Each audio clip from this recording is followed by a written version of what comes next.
If you're looking to stay informed with the latest analysis on the stories that are shaping our world in the areas of foreign policy, national security, and domestic politics, consider becoming a member of the DSR Network. With the DSR Network podcasts, stay ahead of the curve on global affairs. Each episode across our more than 10 shows features top experts, policymakers, and thought leaders who break down complex issues into digestible, engaging conversations. From breaking news to historical context, we cover the latest topics that matter most. Whether it's the intricacies of international diplomacy, the latest in national security strategies, or the dynamics of U.S. politics, the DSR Network has you covered. Members receive an ad-free listening experience, bonus content for virtually all of our shows, an invitation to join the DSR Slack community, enhanced show notes for select podcasts, and much more. Visit thedsrnetwork.com/buy and enter code JULY2024 to receive 50% off the regular membership price for the first year or first month. That's thedsrnetwork.com/buy and code JULY2024. Thank you very much for your support.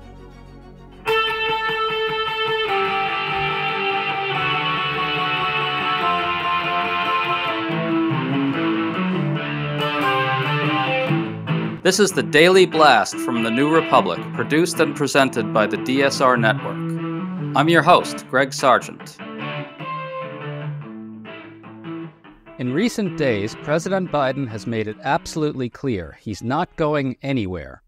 Though some prominent Democrats have hinted that he should seriously consider stepping aside as the Democratic nominee, including Nancy Pelosi, Senator Michael Bennet, and some others, he and his top advisors have essentially stamped out all this talk by adamantly declaring that he's in this race to stay and that he can beat Donald Trump. So what's Biden's path to victory at this point? Is there one? Today we're really happy to be discussing this with Ron Klain, who was Biden's former chief of staff in the White House and has recently been defending Biden by arguing that only the president has beaten Trump in a national election. Great to have you on, Ron. Greg, thanks for having me. Good to be back. So in the current 538 polling averages, Trump leads Biden by 2.2 points nationally, 3.4 points in Pennsylvania, 1.6 points in Wisconsin, and 0.7 points in Michigan. To win, Biden has to take those three Rust Belt states plus Nebraska's 2nd district at a minimum, and in those averages, Biden trails by a lot more in Arizona, Nevada, and Georgia, up to 5 points in them. I just want to know, Ron, do you contest that general depiction of the current state of the race? Do you think those numbers are in the ballpark of where things actually stand right now or not? I think they're in the ballpark, Greg. I think actually the president's doing a little better than that. I've seen other polls that have him leading in some of those battleground states or tied in some of those battleground states. It depends a little bit if you do the two-way or the three-way and what your likely voter screen looks like. But look, I've said all along, it's a very close race. And I'm not saying Joe Biden has it in the bag, but I do believe firmly that he is the best Democratic candidate and is the person most likely to beat Trump, having beaten Trump previously. I want to read to you from a tweet by Kate Bedingfield, who was a top advisor to Biden before. Speaking about the Biden campaign, she said, quote, "If they have data that supports the path to victory that they see, they should put it out there now and help people who badly want to beat Trump rally around it. People want to see the path." I've got to say, Ron, it doesn't seem like in recent days we've heard a concrete case from them. Do you disagree with that? I do disagree with that. Look, I think the data would be if we were ahead, and we aren't. So I think the point is not that like we're ahead and we're cruising to victory. I think the point is that in a divided country, in a polarized country, if you ask me who's most likely to win Pennsylvania, as a Democrat, I think it's Joe Biden. And the fact that John Fetterman feels the same way, who just recently won a tough race in Pennsylvania, it helps reinforce my conclusion. And so I don't think this is something about like, oh, I'm going to show you a bunch of numbers and the numbers are going to tell you I'm right. It's like, look, what wins in a state like Pennsylvania? It's someone who is authentic, who has I'll say the piece of data that is on the president's side is he cares about people like me, shares my values, all those things. He's doing very well in those metrics. I think that really matters in the end. I think we live in an era of kind of identity politics, character politics, and people voting on attributes. I think his attributes in the end are the winning attributes as they were in 2020. I think, though, Ron, what people want to hear is something a little more like this. We know we're down. We know we're struggling, in particular with these voter groups, and here's how we're going to get them back. Can you give us something more like that?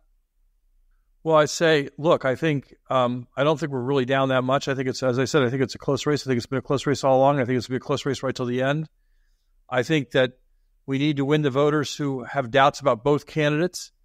And what I'd say is, in that respect, Trump is more like the incumbent, where if you're at this stage in the game and you're not a Trump voter, we have doubts about voting, but I think if you're not a Trump voter, you're going to come home to Joe Biden. Because if you were going to be a Trump voter, you're a Trump voter. So I think if you look at a state and it says the state now is 47 Trump, 45 Biden, the people, those people who are not under either candidate are coming back to Joe Biden. I think it's just him going out there, him campaigning vigorously as he has the past 2 weeks. Obviously today he's tied up with the NATO meetings, but he'll be back on the road later this week. He was in Wisconsin last week. He's headed to Michigan this week.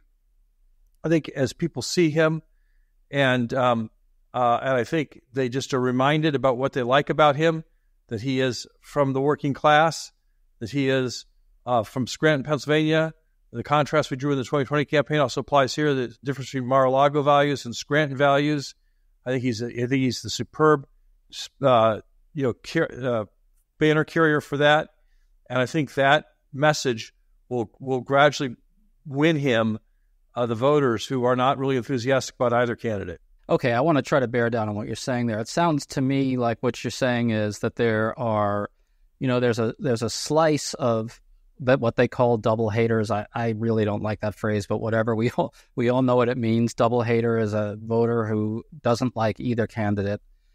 You're saying that there's maybe 2 to 3 percentage points of these voters who are out there. Maybe they're moving toward Trump now because of the aftermath of the debate and doubts that raised, but that those are the ones who are gettable again, right? I don't think they're moving towards Trump. I think they're parked under undecided in most of these polls, maybe parked under Kennedy in some polls, but I think those voters are gettable by Biden. And I think just as those voters in the end broke for Biden in 2020 and broke late for Biden in 2020, I think they'll break for Biden again in 2024. And I think that he has unique qualities that appeal to those voters, his background, his earnestness, his character, and his affiliation with working class people. And the fact that he has good, strong union support, strictly unions, where there have been a lot of Democratic defections like, the construction unions, the trades, places like that, where people were like, Joe Biden's one of us. I think that is a unique quality he has, and a quality that will get him what he needs to get over the line in places like Pennsylvania and Michigan, Wisconsin.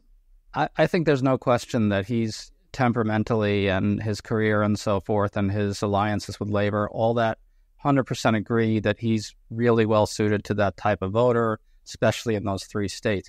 I do want to know why you think that the undecideds will break to him, though. That seems to presume that essentially he's going to be able to really put behind him the doubts that have been raised about the debate performance. Is that an essential part of the equation, and why do the undecideds ultimately break for him? I think the undecideds break for him because I think that, I think Trump performs a little bit like a super incumbent here, where if you're one of these, let's say, white working class voters in Pennsylvania and you aren't Trumpy yet, I don't see how you're getting Trumpy in the next 4 months. I just think that you've had 4 years of Trump in the White House. You've had 6 or 8 years of him out there pounding around, and those people have decided that they just can't abide Trump, or maybe they've decided that they're pro-choice, or whatever it is, that they're just not going for that. And I think those people may just not be wild about the prices of things and inflation and things like that, and have doubts about Biden's management of that.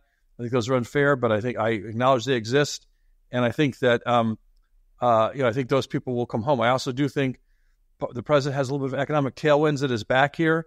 I think the likelihood of a Fed rate cut in September or down the road here will abate some of the pricing problems.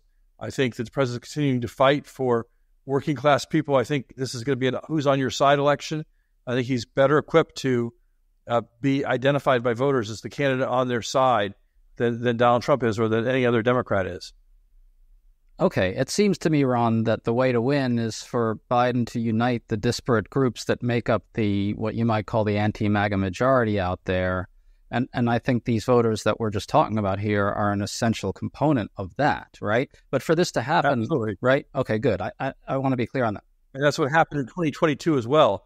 Right. I remember 2022, I had people calling me, yelling at me about the red wave and about why is Biden talking about democracy and the kind of the kind of social and character issues, and why isn't he just doing more about the price of eggs, and we're going to get wiped out in 2022, and it produced historic electoral results in 22. First president since Roosevelt to hold every single Democratic senator up for re-election.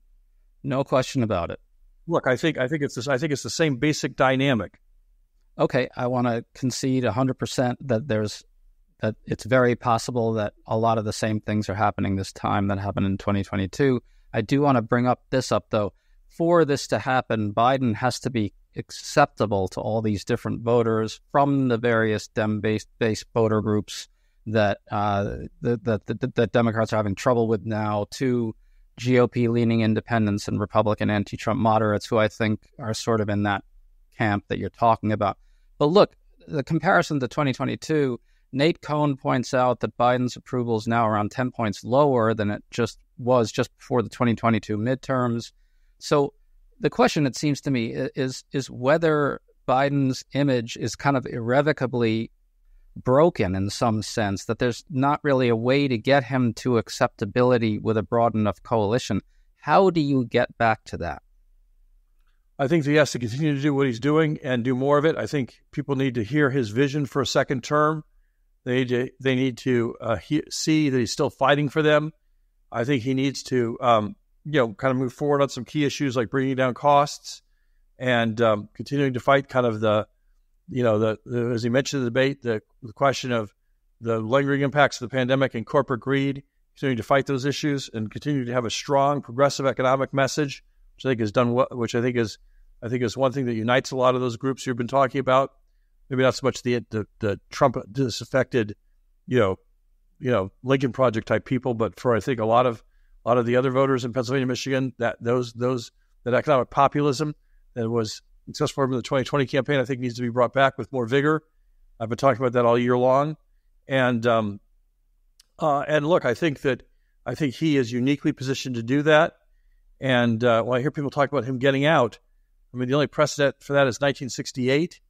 And I'll remind people how 1968 ended. It did not end with the Democrats' substitute candidate holding on to the White House. It ended with Richard Nixon being our president. So I don't see why 1968 is anyone's role model for how the presidential campaign should go. If you're loving this show, then it's clear you value unique perspectives on the issues shaping your world.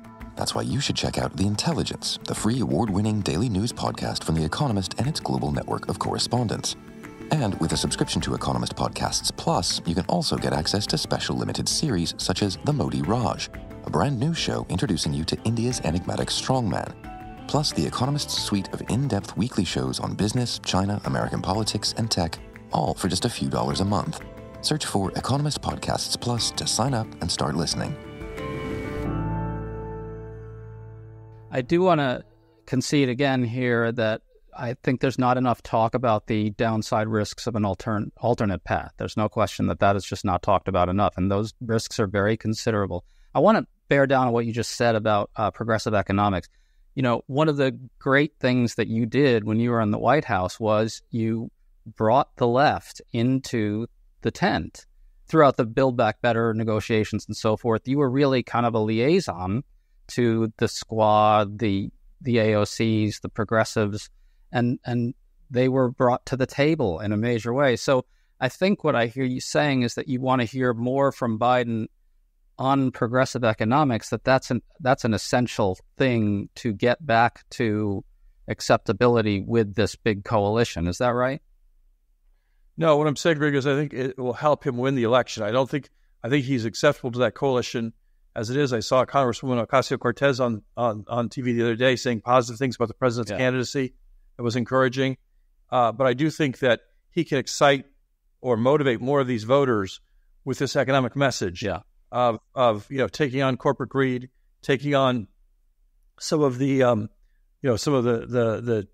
economic challenges people face in their everyday lives, talking about more about child care. He got to that a little bit in debate, and then Trump kind of pulled the conversation to migration again. But, bringing down the cost of child care for people, he has a plan to do that. I think he's got a solid agenda for a second term. I think as the race continues to develop and the choice between Project 2025 on the one hand and Joe Biden's agenda for 2025 on the other hand gets sharper. I think the issue of taxes is a good area of contrast. Yeah. They continue to press these messages, I think, are very strong for the Democrats up and down the ticket.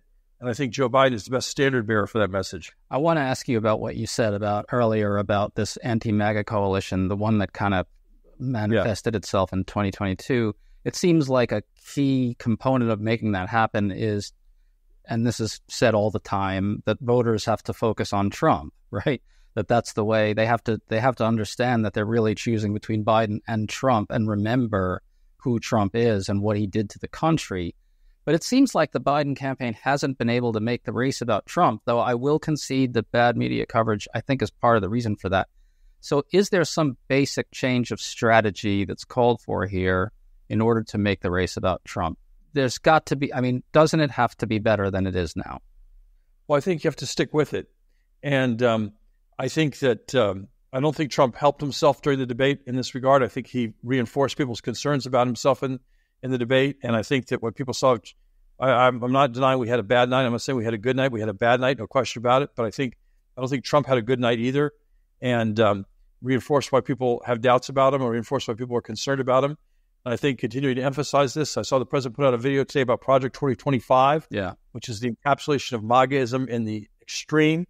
And I think that's a good contrast for us. And I think continuing to pound that is important. I don't know if it's a change in strategy, Greg. I just think that, campaigns take time and you continue to grind them out. And, I worked in campaigns where we were ahead at the stage. I worked in campaigns where we've been behind at the stage. And I can tell you that not all the ones that are ahead at the stage go on to win. And including Donald Trump's. I should let me revise that. I should say in 2016, he was way down. Yes, we walked out of talk about debates. I worked on Secretary Clinton's debate team. We walked out of the last debate in the Thomas and Mack Center in Las Vegas. I turned to a colleague and said, "This election's over. We've won." We were 6 or 7 points ahead going into that debate. She beat him in that debate.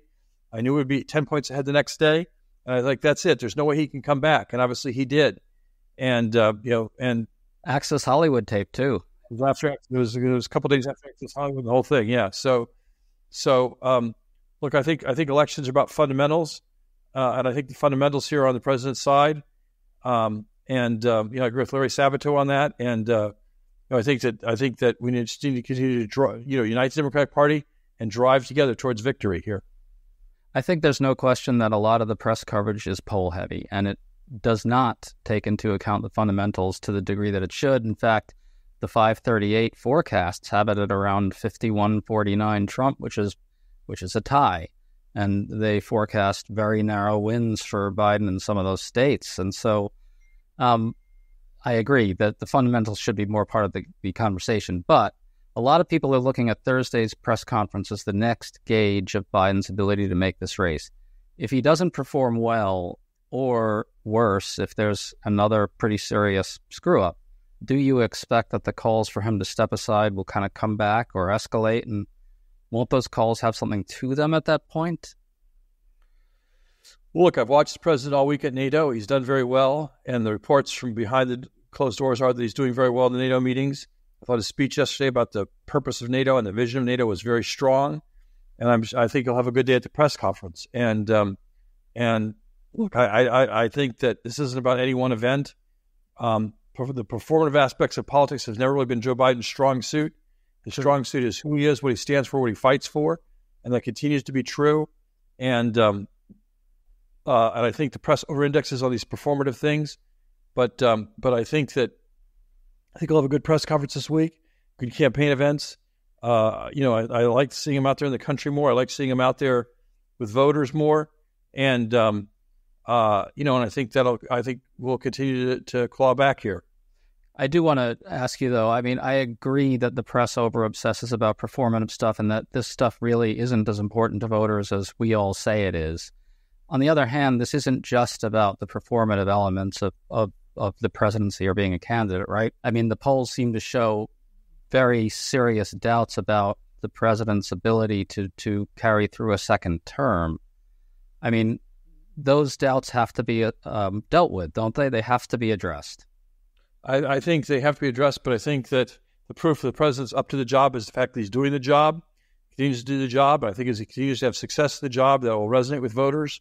And in the end, it is a choice between Biden and Trump. And I think that Biden's fitness for the job is much stronger than Trump's fitness for the job. And so I think that that's the choice. And I think Biden will win on that choice.